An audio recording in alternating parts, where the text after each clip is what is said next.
So TV news is very formulaic. You caught a glimpse of this when we built a rundown in class. We had a big lead story package, then we had a similar smaller story, and so on for pacing, story count, flow, and it went through to another big package. And then we follow that formula pretty much in any newscasts. When you guys tell your stories in packages, which is what you'll produce throughout the semester in class, you'll do the same thing. You're going to follow a formula.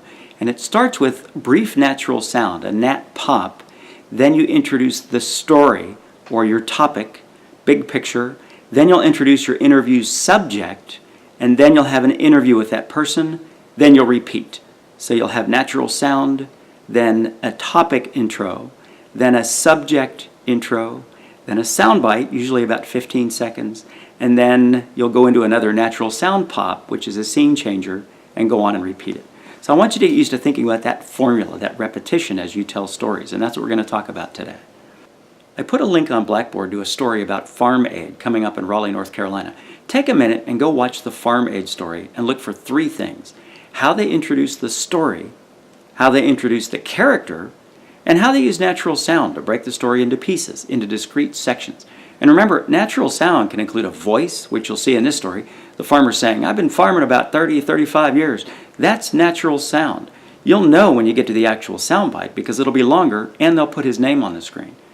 You can pay attention to the video, which is nice, but this exercise is much more about storytelling. Pay attention to the formula. Go watch that and then come back here.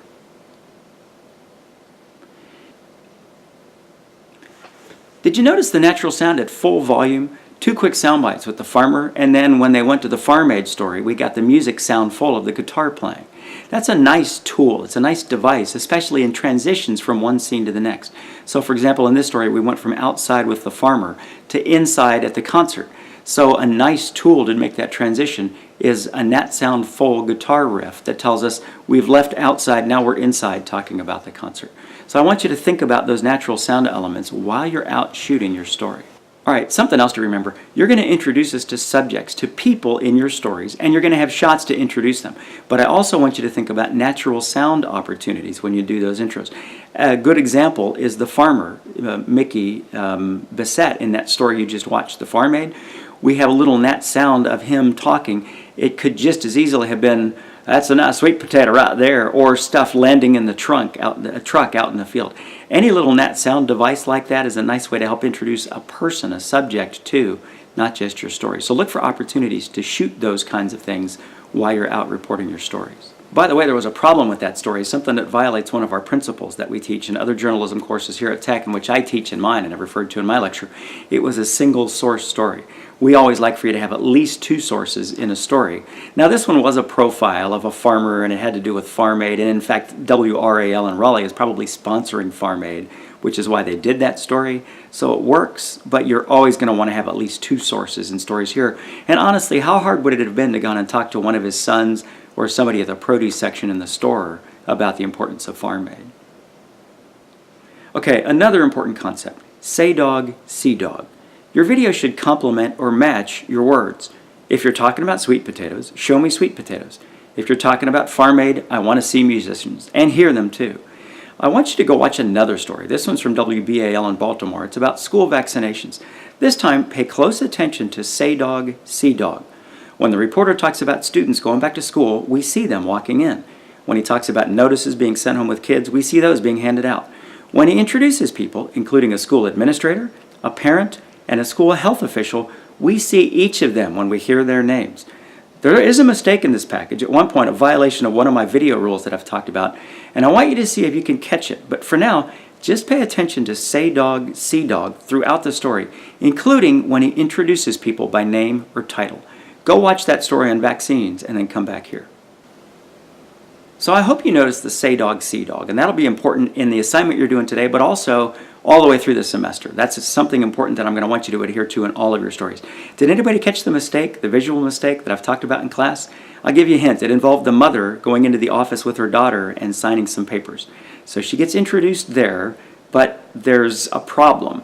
So if you think you know what it is and what the solution would be, I want you to email it to me. And this is actually an extra credit assignment. It's worth 5 points extra credit on some future assignment if you can tell me what was wrong in the way they did that story based on my lectures, and also how you would go about fixing it, what the solution is.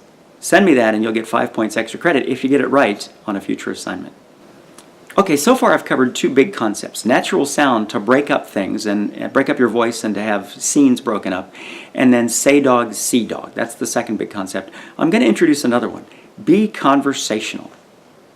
There are two ways to think about this. The words you choose and how you say them. So you can be conversational and use very easy words, but deliver them in a ridiculous way. Don't do that. A former student of mine used to say what helped her was telling the story as if she was telling it to her mom on the phone. Love that. I say the way you'd tell your roommate without the expletives. Write very conversationally.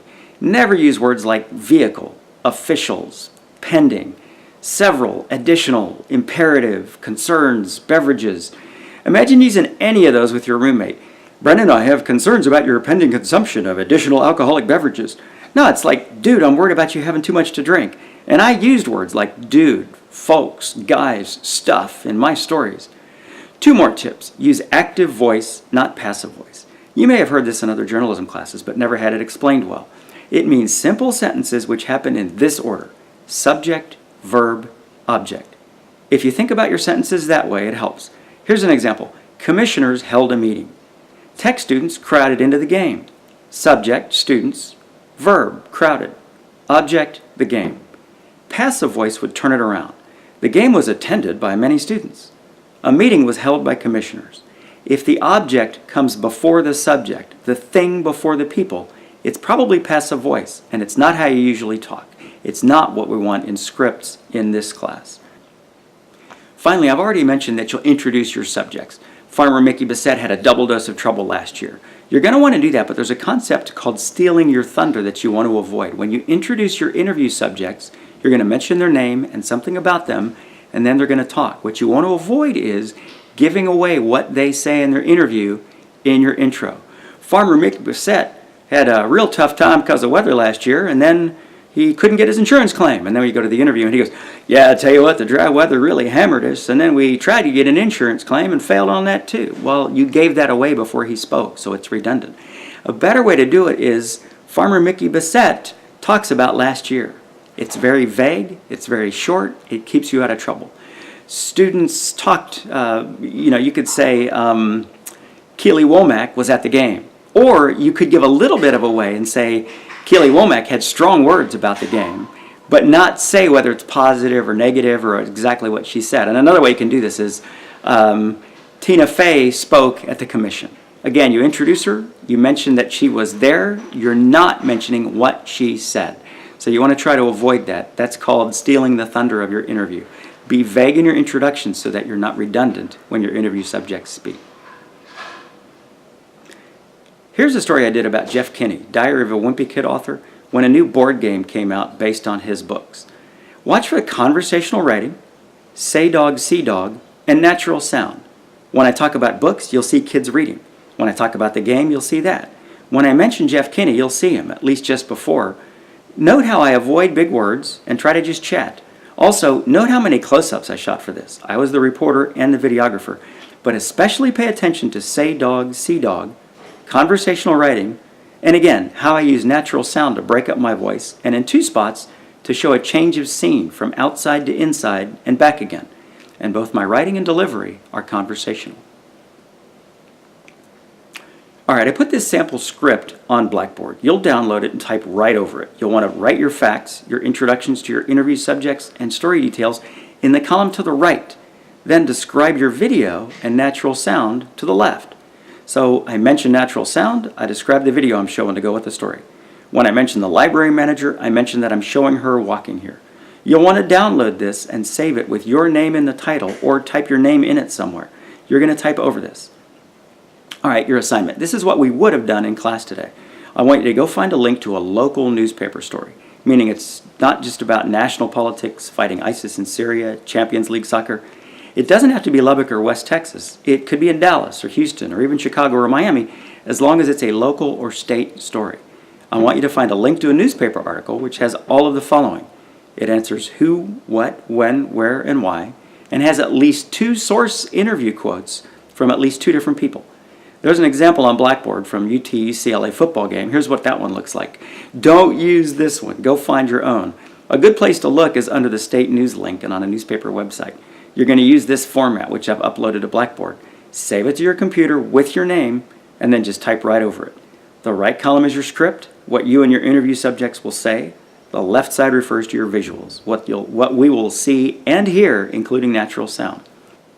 So remember, be conversational. Use active voice. Be sure to answer the 5 W's.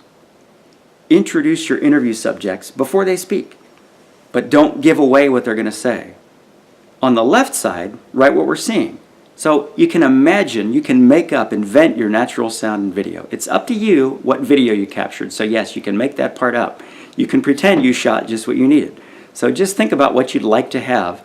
Natural sound of the crowd gasping and booing in Arlington when UCLA scores, for example, or when UT scored. No, you're not going to do that. You're going to root for UCLA. You can make that up, but definitely include your natural sound too. You'll be doing this roughly all semester on the 4 stories you'll be a reporter on, so get used to thinking this way. It's an exercise to get you thinking about what you'll need later when you edit, but thinking about it while you're out shooting, way before you edit. You'll email me your script and the original newspaper link you got it from by the end of your Tuesday, September 16th. I won't look at this until Wednesday morning, probably not before 6 a.m. Wednesday, so basically it's due by 6 a.m. Wednesday. Send me that. It would be the same as an in-class exercise, and I'll take a look at it. By the way, if you have questions, email. I'll be checking email all day.